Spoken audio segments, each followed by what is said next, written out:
and welcome in to another edition of the Varsity Voices podcast presented by C Spire, where it is our overtime segment. Every game here on the Varsity Voices podcast has overtime, and this segment is brought to you by Fowler GMC and the Drive to the Championships. Fowler GMC in Pearl built a reputation on trust, serving Mississippi since 1953. And in overtime, we always make our picks for the best games of the week. And those pick'em rankings are brought to you by Pine Straw of America. You can keep your yard looking perfect all year long with Pine Straw of America, experts in premium longleaf pine straw. Join the exclusive subscription program and enjoy fresh, flawless straw on schedule every season. Pine Straw of America, fresh year-round. You can check out 4.9 out of 5 reviews on Google. And we got a great lineup of games for this week. And a big thank you to Rob J., who was our guest picker last week. I think he did better than me. I think everybody does better than me. I think you could pick a kid off the street and he would probably be doing better. You did better than me this week in the pick'em. But as it is, we'll just jump right in and talk about our games. A big one there in the metro area. I mean, these teams just right beside each other. Madison Central and Germantown. Madison Central's 4-3. Germantown also 4-3. So Brandon Davis, what are you looking at? So Madison Central 7-0 against Germantown all time, but the question is if not this year, when for Germantown? A Germantown team coming in averaging 41 points a ball game. I know Madison Central is young, but they are extremely talented, well coached by Toby Collins. But Germantown has King White, and they've just been rolling. So I'm going to take Germantown to finally get off the schnods and beat Madison Central this week. Okay, so I guess Jake Wimberly, we'll throw it to you next. Yeah, I'm going to go with Brandon Davis on this. I think it's Germantown's time to shine. I think it's their time to get a win. I mean, obviously, hopefully they're not going to let Oxford beat them twice after the fallout from last week. But give me Germantown over Madison Central, first time ever. See, I think this is going to haunt them. I think this is going to be one of those weeks where the Oxford loss haunts them twice, because there's two things that are up against Germantown right now. One, that result, and two, the same hangover or the same feat that looms over them like the Warren Central Vikings. They've never been able to beat Madison Central. So give me my alma mater, the Madison Central Jaguars. So Caleb going with the Jaguars. I like the Mavericks in this one as well. King White just a little bit too much, and the Mavericks get over the hump in that one. So moving on, we'll jump down to the 6A ranks, and we're talking about Grenada. Grenada. We're talking about Grenada. Grenada 6-1, South Panola 4-3. Brandon Davis, we know you hate Grenada and West Point, so what are you going with here? I love West Point. I hate Grenada just because they beat us the past 2 seasons. But I love Michael Fair. I love the job that he's done up there with those guys. He's got the program rolling in the right direction. South Panola struggling 4-3 on the season, but they're going to be better, Jake. They just somehow they get it going. It's been a tough start for them, but I just don't think South Panola is ready yet to beat Grenada. To be the man, you got to beat the man, as Ric Flair used to say, and not yet. Give me Grenada this Friday night going into Batesville and getting a win. All right, Jake, what about you? Yeah, I'm going to go with Grenada here. They're playing the best defense in that region. They've only given up 84 total points all year long. I think they're going to make it tough on South Panola to find points. I mean, South Panola's scoring some points. They've scored 200 this season, but that is a far cry from what we've seen from Grenada and even Saltillo. Give me Grenada to get the win and to stay unbeaten in this region. Yeah, going to be a wait and see for me about South Panola. Just not convinced yet. I know they've got the potential, but right now I have to pick Grenada. I'll make it a clean sweep for us. I'm also taking the Grenada Chargers.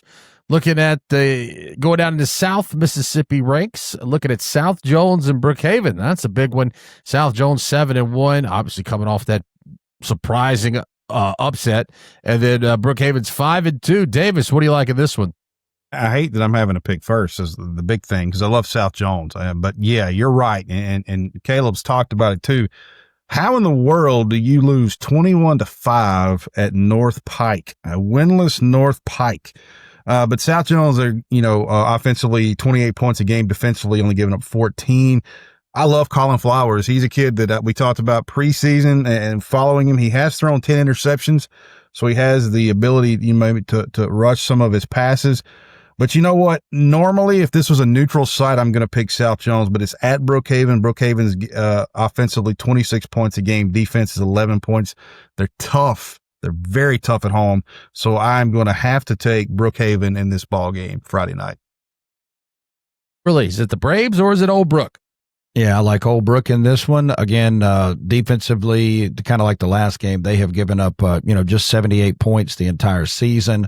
You look at this team, they've played a really, really tough schedule. Their 2 losses on the season, Macomb, and then, of course, to Northwest Rankin, and they got a win over Madison Central.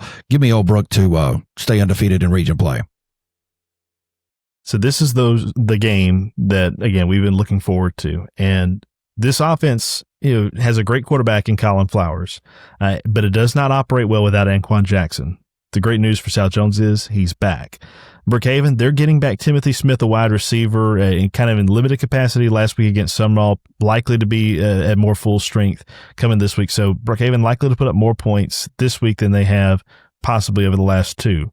But the only touchdowns that South Jones defense gave up last week were, one in the first half and then a garbage time touchdown with about 2 minutes to go as North Pike ran away with it. The other was a strip sack in the end zone. I did not see Brookhaven's defense prove to me that they could stop South Jones' offense. So with Anquan Jackson, I think not only does South Jones win this game on the road to Brookhaven, I don't think they lose a game the rest of the regular season. Caleb Hamill taking the Braves, and I'm going to take the Braves as well. I think they bounce back just after that game, the crazy game against North Pike. I think they're going to come out for blood, and I like South Jones to win this one. And then we'll jump or stay in that area of the state and look at West Marion and Pass Christian. West Marion 6-2, Pass Christian 7-1. Davis, what do you like in this one? I love the quarterbacks in this game. Braxton Albritton from West Marion, and then, ladies and gentlemen, if you have never heard of him, and I know Pass Christian's way down south, Paris Trevelyan. He is a phenomenal quarterback, a junior. He'll be back next year. 32 total touchdowns on the season. I got to see him. I watched the Greene County game in our off week, and I just watched him torch my Wildcats. So I love Pass Christian. I love him to challenge Columbia later in the season, so for maybe South State. So I'm going to take the Pirates of Pass Christian. So, Jake, what are you thinking? Pirates or Trojans? I'm going to go the other way. I'm going to go Trojans. Again, I'm staying with this defensive mantra, I guess 3 games straight. I mean, only 62 points that they've given up, in the region so far. They've really found a niche over the last few weeks. So give me the Trojans in this one. Yeah, Pass Christian is locked up their region for the first time, and I don't know how long, or maybe first time ever. Can't remember what the stat was about that, but really good team. West Marion, though, I think a little bit more battle tested, perhaps, with who they've been able to play. Big win last week against Presbyterian Christian. I like the Trojans in this one, and maybe it's just the regionality of where I am, but I like West Marion. Okay, I'm gonna go. I'll keep it split. I'll go with Davis here, and I think that we'll go with Pass Christian. I also like the quarterback there. And then jumping back up to North Mississippi, Shannon and Itawamba AHS, a big one in that region. The Red Raiders are 6-2. Itawamba is 5-2. So Brandon Davis, what are you looking at? The 2 best coaching names in the entire state: Ken Tops, who played quarterback at Shannon, and then Clint Hoots, the coach at Itawamba AHS. 2 good teams.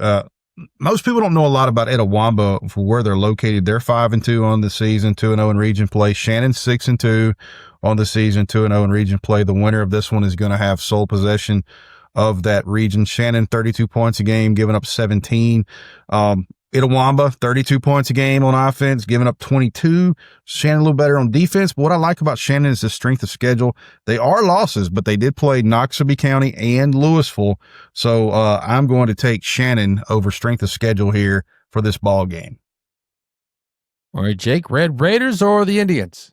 Yeah, I think Davis framed it up well. And gosh, I remember Ken Tops. I remember when he was coming through and, his recruiting profile and what a quarterback he was. I really do like Shannon in this game. I mean, look, Itawamba AHS, that's a team that's going to make some noise probably in the playoffs, but likely as a 2 seed. Give me Shannon and give me Ken Tops to win this one. Sneaky thing about Shannon is they have one of the loudest barking bands that you will ever encounter from an opposing sideline. They're loud suckers, and they can be a difference maker in a game. That said, that's not why I'm picking them. I'm picking them because I have nothing else to go off of other than RPI, and Shannon has the higher one than IHS, or Itawamba AHS. So I'll take the Red Raiders. As someone who saw Shannon last year, eliminated Kosciuszko in the playoffs, I can attest to the fact that their band is loud, very loud. And I would take the Red Raiders in this one. From a personal preference, I would hope that Itawamba would win, because if you're looking at a round 2, Kosciuszko, if things play out, Kosciuszko would have to go on the road to one of these teams, whoever wins this district. And I'd much rather go to Itawamba than I would, like Caleb said, I'd rather not go to Shannon and deal with that band.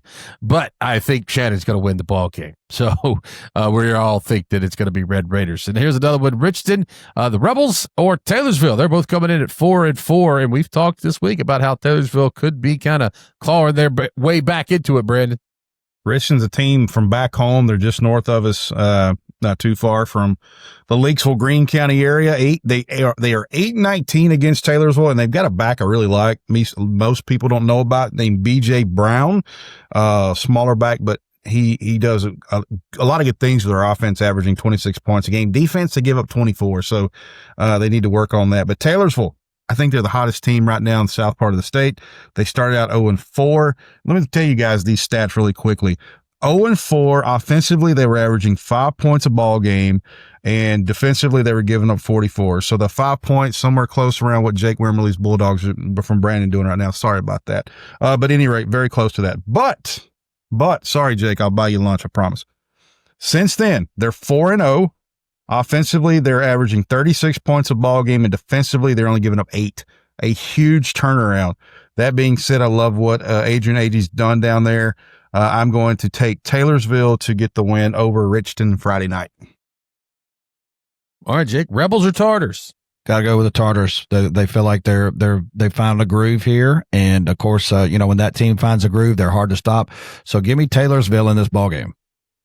Yeah, Taylorsville is on a 4-game winning streak right now. Richton is 2 losses in a row. One of those Lumberton, so understandable, but still lost 34-30 against Stringer in the most recent matchup. So Taylorsville, too hot to handle right now. I would agree. I'll make it unanimous and go with the Tartars of Taylorsville. And now we're going to jump over to the MAIS, one that we've been talking about. It's been a collision course all year long. They're 3A now, I think. They're redistricted to the MAIS. The classifications are kind of funky. But whatever it is, it's that region. It is Leake Academy taking on Tri-County in what we think probably they play this week, and then they probably turn around and play in a month for the championship, most likely, depending on if things go how they should. But what do you like in this one, Brandon Davis? Are you going with Tri-County and the guys there, or are you going with George Wilcox and the Rebels? Well, I'm set to go to Neshoba Central this week, but I might just have to get lost and end up in Flora for this game and let someone else go handle Warren Central, Neshoba Central. I tell you what, guys, George Wilcox, the running back Adcock from Leake, 38 points a ball game, giving up 17 on defense. I love Leake Academy, but Tri-County, I don't know how you could pick against them. That defense giving up 10 points a ball game. Now, they are 2-6 against Leake. I'll say that. But I love Tri-County. They are a machine. They are a monster, and I'm going to take Tri-County at home this Friday night. All right, Jake, Leake or Tri-County? Yeah, I'm not going to bet against Tri-County. I've never bet against Tri-County. So, yeah, give me Tri-County. Give me the Rebels. I like them in this. Yeah, I can't lose if I pick the Rebels, right? That's right. Yeah. They're both Rebels. So, had to be done. Now, I hate that I'm just picking in line with everybody else, but I really do like Tri-County. And this may be Josh West just kind of breathing down my neck all of his details about Tri-County and covering them with their pregame, postgame stuff. But they are really tough. Their only loss this year is to Jackson Prep. They've been rolling and everything else. So I expect Tri-County to win this game, but it's going to be one of their closest victories this year. Yeah, and I got it from both sides here. I got Tri-County. Cliff Barker is the voice of Tri-County. He's my color commentator for Holmes Community College football.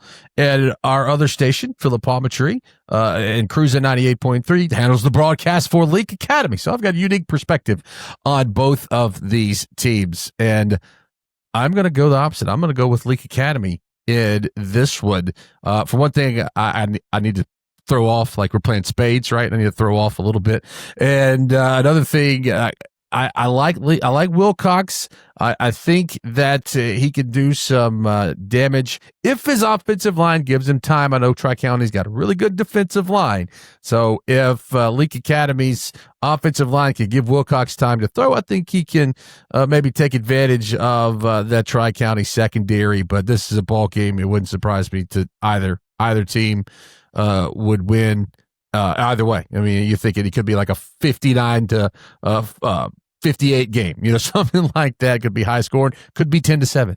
It wouldn't surprise me either way what happens, but I am going to take Leake Academy in this one. So that's what our picks look like for this week, presented by Pine Straw of America.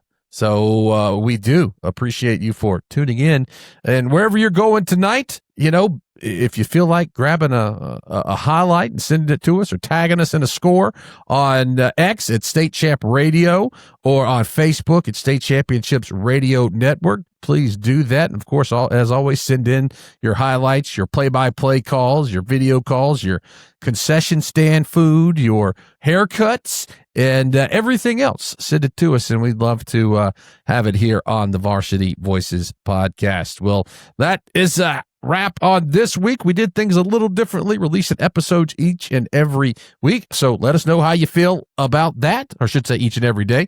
Let us know how you feel about that, and make sure you like and subscribe on all of our platforms. For Brandon Davis, Jake Wimberly, Caleb Hamill, Brooke Riley, signing off here on the Varsity Voices podcast, presented by C Spire. Genuine Mississippi, grown and raised and crafted, made genuine.